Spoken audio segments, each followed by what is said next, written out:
So many people, events like what happened on Saturday night in Colorado Springs certainly can be triggering. And here in the state, we've seen our fair share of similar tragedies. So back with us today, licensed clinical social worker Steve Carleton. And Steve, I was just talking with you in the break that I'm sorry we keep having you back because there are reasons we have to have these discussions about things like PTSD.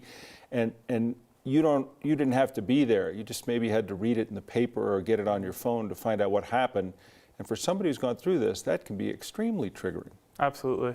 And there's really common reactions. It's important to talk about this and to help people understand what common reactions to trauma are. In the aftermath of things like this, people tend to avoid, people tend to isolate, people tend to sort of go in on themselves, and that can lead to long-term, pretty negative consequences. I know we were just asking about it, like it doesn't matter if it's this or hearing about this or you're experiencing something or grief, and then you attach it to a season, you attach it to a holiday, you can attach it to a lot of things.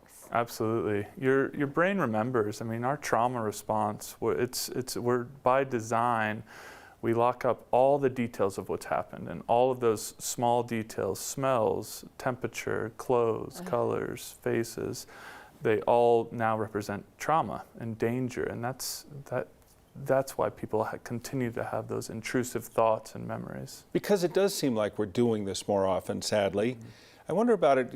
We've learned certainly a lot about concussions lately, and you get one, and then the second one's worse, and the third one's worse, and they become worse because you've already experienced them.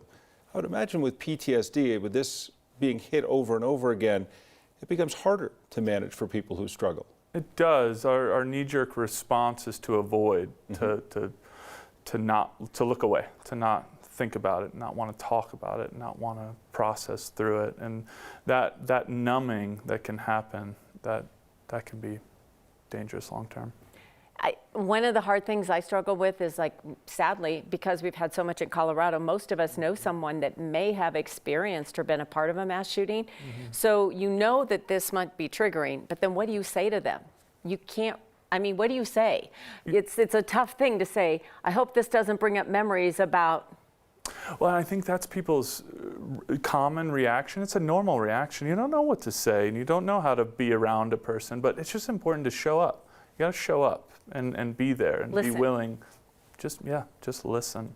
That's all you need to do. And if you do that, and if you find someone who you think may be struggling with it, what do you do then? Because obviously most of us aren't professionals, wouldn't know exactly how to even begin to treat someone. The basic first aid that you might administer physically, you're probably not equipped to deal with mentally. It's really important to understand the first 3 months after something like this, all of these people experience symptoms of PTSD, and that's really normal. It's the avoidance of it and the avoidance of talking about it and thinking about it and processing, that is what ultimately leads to PTSD. So it's essential that people just show up and are willing to talk about it and don't brush it under and the rug. people who are outwardly hurt by it, and you can see that they're shocked by it, that's more normal than someone you would say, or maybe is it even more a bit healthier than someone who clams up or numbs out and tries to just all avoiding it? Distracting and avoiding is a normal response, and that's okay in small doses, but if that becomes people's only coping mechanism, that's when it can lead to things like PTSD. So it's really essential to think about it and talk about it and find a way. Yeah, I guess if it's someone you know and you know they're different, you should know something's going on. Yeah. Well, we appreciate that, Steve, and we're all going to try and show up, be present for people that are struggling right now, and realize this is a very real issue. So. Absolutely. All come together. Thanks again, Steve. We know a lot of people are having a hard time this week. Help is available 24/7 through the Colorado Crisis Services Hotline. The numbers are on your screen.